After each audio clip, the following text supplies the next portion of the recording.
know what's better than robots? Giant robots. Colossal titans of metal stomping across the battlefield, decimating everything that they come across, and being so powerful they can kill just by stepping on you. It really doesn't get much better than this. If the title of this video wasn't too much of a giveaway, I'm carrying down my picks of the most spectacular, well-designed, and in some cases, the biggest giant robots in video games, whether they have human pilots or are controlled by an AI. You probably know the rules by now, play by 4 put and 1 per franchise, but this time we're throwing in an extra rule.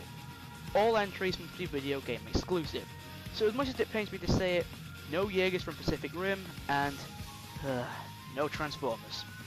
Or rather, no definite Transformers characters. Okay, I think that's everything, so just sit back, relax, and let the games begin. I hate this son of a bitch, Martin. The guy's a giant robot controlled by a remote control by some fat fuck chicken shit too scared to fight for himself. Why do they let him do that? Probably because he's got a giant killer robot. Makes sense. One destructible target found. Wait, what? I thought you said no Transformers. This fool is terribly misinformed. Well, actually, I said no definite Transformer characters, meaning that the various enemy types from the Transformers video games are pretty much fair game. I mean, it's not like the War for Cybertron series any shortage in that department. There's the Brutes, the Titans, the Decepticon war machines, the Space Slugs, and even the corrupted Worm. But I'm going to give this entry to the most dangerous enemies in the entire series. The Destroyers from the first game, Transformers War for Cybertron. These things are huge, even by Transformer standards. In perspective, if a regular Transformer is an average of 2 stories tall, these things are 3 times the size of a regular Transformer, putting them at a colossal height of roughly 6 stories, which is about the size of your average apartment building. To make matters worse, their vehicle mode is a giant tank, roughly 3 times bigger than an M1 Abrams. You fight these titans at various points throughout the campaign, even having to take down 2 at once while dodging enemy snipers and rocket troopers. If that wasn't bad enough, each destroyer carries a gigantic cannon on one arm, has missile pods on its back, and is capable of deploying an EMP shockwave which will not only slow you down, but will jam your abilities in the process. You're probably wondering how you actually take these things down. The answer is that they unfortunately suffer from one of the most obvious weak spots known to man. You see, when fighting destroyers, each of them, bar 1 in Chapter 9 Aerial Assault, will start off the fight in tank mode. In order to get them to change form, you have to flank around them. Characters with the dash ability will be a big help here, and then destroy the rather obvious fuel cell. Once that explodes, they will then transform and proceed to cave your face in. Simply dodge their molasses slow melee attacks at the other end of its cannon while you chip away at its chest armor. Once that's destroyed, simply shoot its exposed core until it's destroyed. Seems like even the Transformers are prone to stupid design choices from time to time. One destructible target found. Given how No More Heroes parodies pretty much every type of manga and anime known to exist, it was only really a matter of time before a mecha anime parody appeared. And Desperate Struggle did so in the most spectacular fashion, through the 25th ranked assassin Charlie McDonald and his giant mech, the Santa Death Parade. While the cutscene before the fight may have been all kinds of random, what with the cheerleaders somehow flying into space and forming the machine, how do the laws of physics work again? But this entry is not going to the Santa Death Parade. Oh no. Number 9 belongs to Travis's mech, Glastonbury. While I like how this machine is named after the biggest UK music festival, we got Metallica this year, heck yeah! It honestly seems to come right out of nowhere, and it seems Travis was somehow expecting this to happen. Hey, it's a Suda game, it's not supposed to make sense. Glastonbury is quite a slender robot considering its size, but don't let that fool you. Glastonbury is armed with a colossal beam katana, roughly the length of its own arm. This serves as the machine's primary weapon, used in many of the basic combos used in the Charlie McDonald fight, but this isn't its only weapon. As seen through both super combos used in the fight, named London Missile and Strawberry Shortcake, wide name and attack that is anyone's guess, but hey, Suda. Anyways, as seen through these combos, Glastonbury is able to fire a barrage of missiles from its back, with each missile possessing homing capabilities and will explode into an energy cloud upon hitting its intended target. It also has some sort of reactor overclocking ability, enabling the machine to charge up its beam katana, increasing its length and power to perform an insanely powerful slash attack. Then we have Glastonbury's most powerful attack, which it uses to completely annihilate the Santa Death Parade. Glastonbury impales Santa Death Parade and proceeds to throw its opponent into orbit. Ignoring the fact that Glastonbury must possess ridiculous amounts of strength to be able to throw something of Santa Death Parade's size into orbit like that, the enormous machine pulls out an even more enormous gun and proceeds to fire a wave of energy that destroys Santa Death Parade in a single blast. Holy crap, now that's the kind of firepower Speedbuster wishes she had. One destructible target found. So, Titanfall. While I personally don't own an Xbox One, Titanfall is one of the few games for it that I honestly want to play. I played a demo of the game back when it first came out, and I can honestly say, Microsoft have seriously stepped up their game this time around, because for a launch title, Titanfall kicks ass. What sets Titanfall apart from most other multiplayer first-person shooters is the Titan mechanic. After you stayed alive for a certain amount of time, you have the option to call in your Titan, which is essentially a mech suit with a twist. After being deployed by a drop pod, from orbit no less, these Titans are capable of acting independently, or allow the person who summoned them to climb inside and pilot them. This can be what can either win or lose a game, as winning doesn't just take teamwork, it's about knowing when to summon your Titan and what Titan you should use. Speaking of the Titans, there are three main types: Atlas, Strider, and Ogre. First, the Atlas. This type of Titan is essentially the default Titan available at the start of the game, and is considered to be the game's mascot, given how prominently it appears in the game's promotional material. The Atlas is just your average jack-of-all-trades type Titan: average health, average speed, and average damage. So like the Soldier in TF2. Naturally, this comes as a downside, giving the Atlas no definite role, forcing it to play mainly the role of the support class. Or you could do what I do and take the fact that this Titan has no definite role to mean that you can adapt your Titan's loadout to fill any role you choose. The Titan also has a very useful special ability which doubles all damage dealt by it for a few seconds. Next, we have the Strider. These guys are designed for mobility, foregoing defense and firepower for speed and maneuverability. This makes it extremely fragile in a close quarters slugfest, but also makes it extremely useful for hit and run tactics and ambush maneuvers. Special ability shows this as well. Known as the Dash Core, this gives the Titan unlimited dashes for a short period of time. Finally, there's my favourite Titan, the Ogre, or to give it its full name, HKA02/A Ogre Heavy Titan. Long written name I know, but it's an FPS, so what did you expect? This Titan is essentially a slow-moving powerhouse. What it lacks in speed, it makes up for in sheer power. It's capable of simply battering opposing Titans to death with its massive fists, and can rip through armor in seconds with its weapons.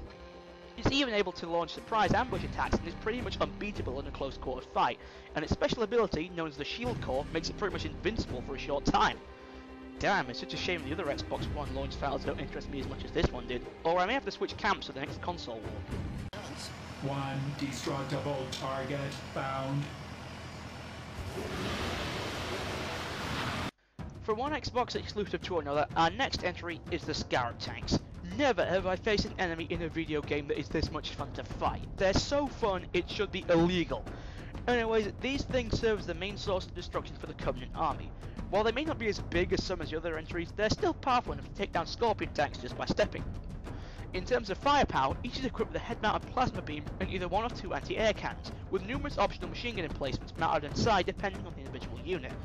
This naturally makes them ridiculously tough, capable of one-shotting anything within range, making them invaluable support for the Covenant troops when attacking heavily defended positions. Then there's their design. Looking like a cross between a xenomorph and a dung beetle, and decorated in the Covenant's trademark purple shade, it's obviously designed the Scarab was designed to strike fear into the hearts of its opponents. I certainly wouldn't want to see one of those charging towards me, if they could charge that is. But what makes the Scarabs take this slot is because of how many different strategies you can adopt in order to beat them. You can try to take them down from below using a tank group with their legs, you can safely attack their weak spots from afar using a hornet gunship, but the most fun way, and most riskiest way to take down a Scarab, is to strafe along the outer platforms of the hornet and then try to board. Once on board, it is a simple matter of gunning down the main troops and then destroying the power core. They also encourage teamwork in the co-op mode, as one player can distract his attention and attack another part of the Scarab while their teammates break the power core. It can also be argued that they encourage players to develop their own strategy, as the game throws tons of ammo, health kits, and various weapons and vehicles at you before you fight a Scarab in order for you to use them how you choose. That's actually quite clever. For Microsoft. One destructible target found. While this next entry may be one of the most hair-pulling bosses I've ever had to face due to how hard it is, I will give it credit for being so unexpected and one of the most creative fights in the series it hails from. Our next tin-plated Titan is none other than Iron Maiden. No, not the metal band. This Iron Maiden is the second boss fight in Twisted Metal 2012. Iron Maiden is basically just a giant robot version of this game's version of Dollface, except with jet thrusters to the feet and a giant cannon instead of a right hand. Exactly how Dollface was able to construct this remains a mystery, but Twisted Metal isn't exactly known for making a lot of sense. What else did you expect from David Jaffe? But back on track. Iron Maiden is quite intimidating at first glance, with a tremendous size and scrap metal-like construction making it look like something out of Mad Max. But then we get to its face, and it turns out it has two of them. So basically, pick how you want to crap yourself. Its standard face is identical to Dollface's mask, with a blank face, expressionless mouth, and cold, dead, soul-piercing eyes. Its second face is arguably more horrific, contorting its basic expression into one of anger with red eyes and a demonic mouth. When you see it switch to its angry face, run. Why? Because it's about to launch something nasty your way. Speaking of nasty attacks, this thing has several. It can fire lock-on missiles from its hand by tracking you with special targeting lasers, use its cannon to launch fireballs, release swarms of cherub drones that explode on contact, and proceeds to use its feet engines to either roast you alive or obscure your vision. This is why Iron Maiden can be so challenging, as its attacks can thread through your vehicle's armor like paper should you get hit. Iron Maiden is also ridiculously durable, taking the force of 2 nukes to take down its defensive shield, can hang onto a bridge while supporting its entire weight using just its hand, and even the main body at critical damage, the head is capable of acting and attacking independently. Finally, there's the mecha's most dangerous ability, creating one of the oh so annoying energy cages. For those that haven't played Twisted Metal for the PS3, I'll fill you in. Certain matches in the story are known as cage matches. In these matches, an electric cage will enclose a certain part of the arena, and at various points of the level will move to another random location. Should you leave the cage, a grace period will start. Run out of grace period and you will slowly take damage as long as you are outside the cage. However, in Iron Maiden's fight, should you run out of grace period, you instantly explode. No wonder these games are considered to be so damn brutal. Oh, and also appears as a stage has in PlayStation All-Stars, but it does pretty much the same stuff in that game. Although it will give the developers points for somehow making a Bioshock and Twisted Metal mashup work. 1 destructible target found.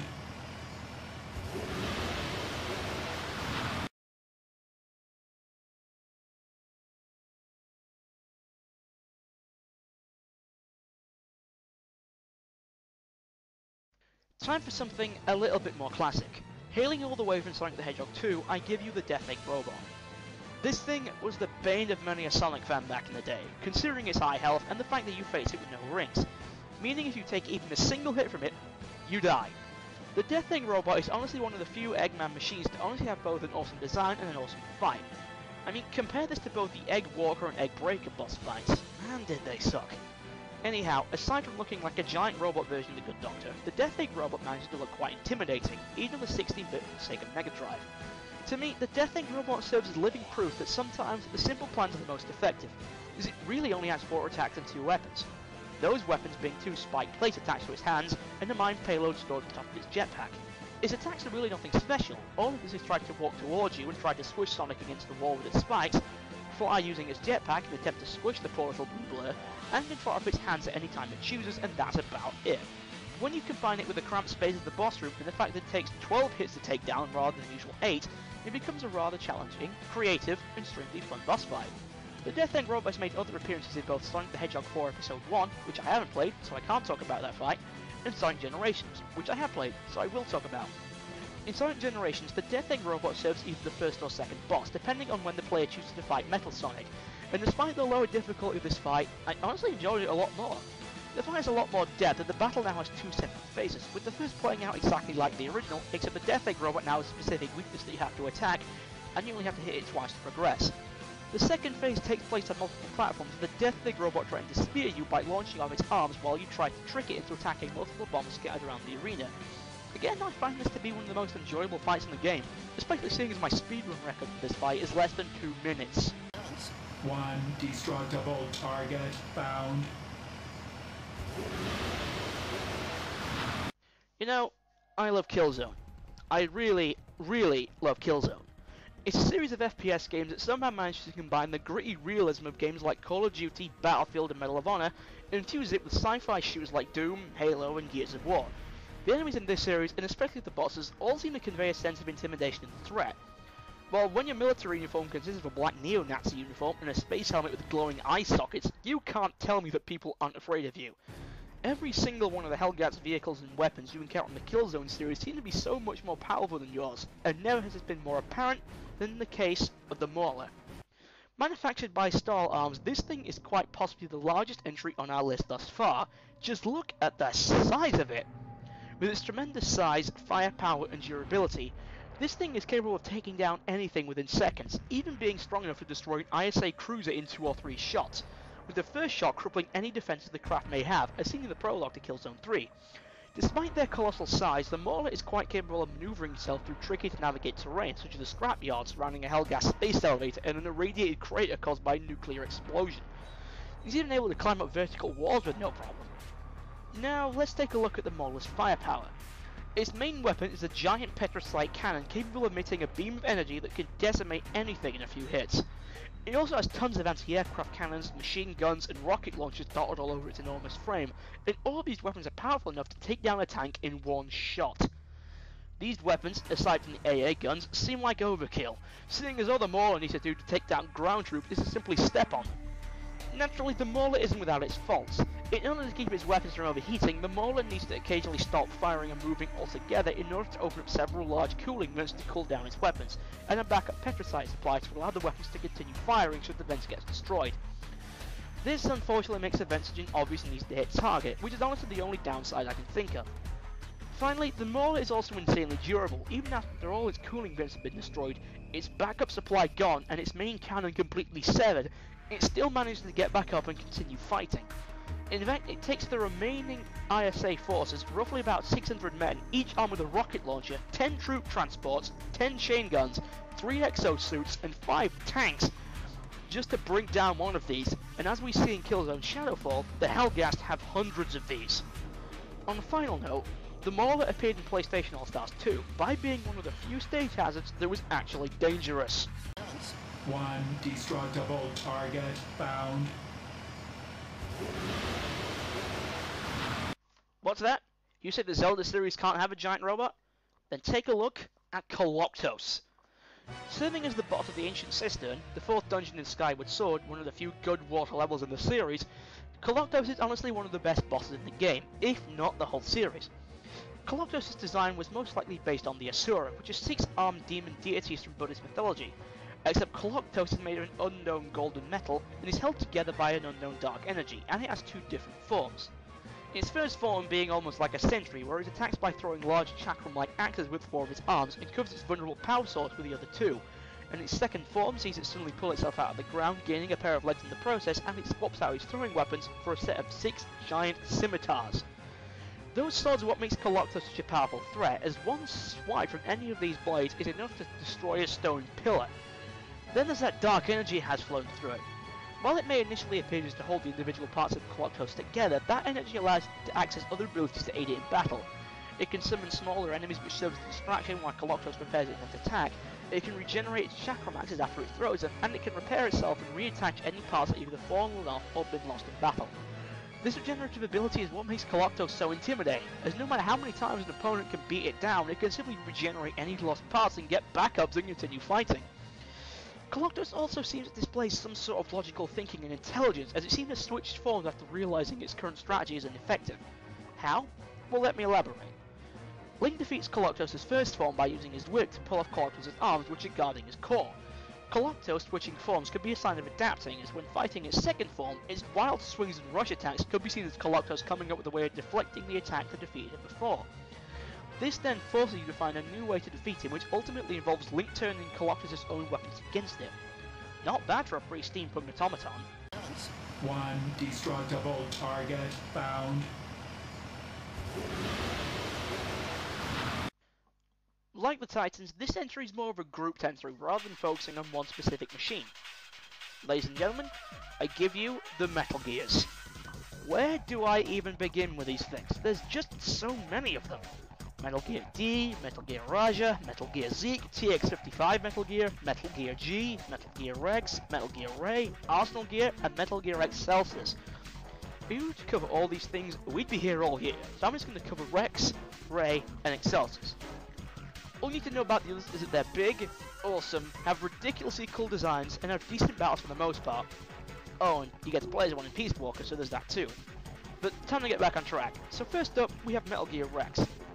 Looking like something straight out of Star Wars, Rex was the first Metal Gear that most players went up against, and it proceeded to have one of the most longest battles in the original Metal Gear Solid. Its armoured shell made it completely impervious to any type of weapon in Snake's arsenal, and uses a sensor dish to create a VR reconstruction of the world around it in order for the pilot to see what's going on outside without opening up the cockpit. As Rex was designed to launch nuclear weapons, it's equipped with a huge railgun designed to launch stealth warheads, or it can fire ICBMs mounted onto its back.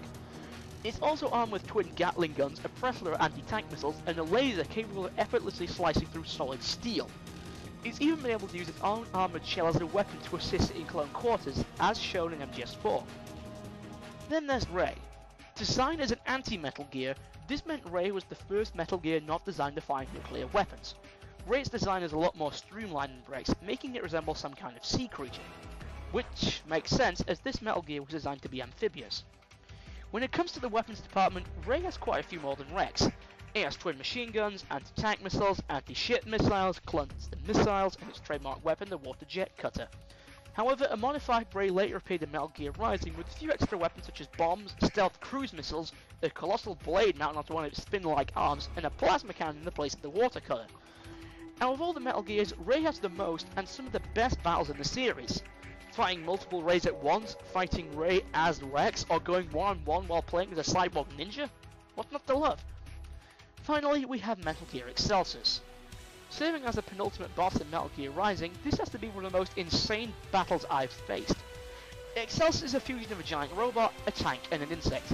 Its main weapons are two powerful plasma cannons and two colossal blades, with it having a squad of elite Gekus to serve as backup. Although, why would you need backup? The only time you ever need backup while inside this thing would be if you were ever facing a near-invincible cyborg oh wait, never mind. Finally, the main reason why Excelsus stands out from all the other Metal Gears is because of the pilot. Who is this pilot? None other than the hilariously insane Colorado Senator Stephen freaking Nanomachine's son Armstrong. And that is really all you need to know. One destructible target found. So far on this list, we've seen robots as tall as a house, as tall as a skyscraper, and as big as a starship. But how do we top that? How about a robot that's bigger than an entire planet? That's right, number one is none other than Megaleg from Super Mario Galaxy. Aside from being really freaking huge and managing to look quite threatening while being in a Mario game, Megaleg serves as a rather entertaining boss fight, even if it's slightly lacking in the challenge aspect. From what I could gather from both playing the game and spending a fair amount of time on the official Super Mario Wiki, Megaleg was given to Bowser Jr. as a way of defending the robot reactors on enemy attack, and as a result, it's probably programmed to only accept Bowser or Bowser Jr.'s direct orders. Unlike the other main dome boss in Super Mario Galaxy, Megaleg has a secondary job of also guarding the Grand Star. However, in this case, it also seems to be powered by it, seeing as how it suffers a critical existence failure after Mario destroys the glass casing around its star. In terms of weaponry, Megaleg doesn't exactly have much to go on, seeing as all it really does during the fight is to release shockwaves by slamming its feet on the planet you're on, or by firing loads upon loads of bullet bills from the cannons placed all over its body. However, seeing as how the only way you can damage Megaleg is by climbing up onto its legs to attack the head, each leg is outfitted with numerous tricks and traps designed to trip you up or cause damage. Megaleg's defenses are no slouch either. Its armored plating has been shown to completely repel all kinds of damage, with the only part of its body that you can attack being the glass casing protecting the Power Star. This unfortunately leads to the only downside, seeing as Megaleg's weak spot is insultingly obvious. But, like every other entry on this list, which had an obvious weak spot, the challenge isn't exactly hitting said weak spot, it's getting to it.